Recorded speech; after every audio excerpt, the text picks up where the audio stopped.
પ્રવાસન સ્થળ માઉન્ટ આબુમાં ધોધમાર વરસાદ છે। માઉન્ટ આબુનું નક્કી તળાવ છે તે ઓવરફ્લો થયું છે, તો માઉન્ટ આબુમાં ઝરણા વહેતા થયા છે।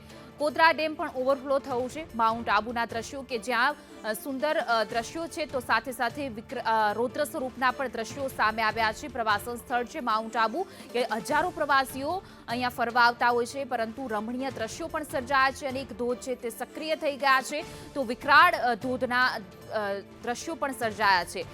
કોદારા ડેમ પણ ઓવરફ્લો થયું છે અને માઉન્ટ આબુના આ નજારો છે તે કેમેરામાં કેદ થયું છે। પ્રવાસન સ્થળ છે અને હજારો પ્રવાસીઓ અહીંયા ફરવા આવતા હોય છે, અને જ્યારે આ ચોમાસાનો સમય છે ત્યારે અનેક પ્રવાસીઓ આ રમણીય માઉન્ટ આબુનો નજારો જોવા માટે આવતા હોય છે, અને આ પ્રકારના અનેક ઝરણાઓ છે તે સક્રિય થઈ ગયા છે।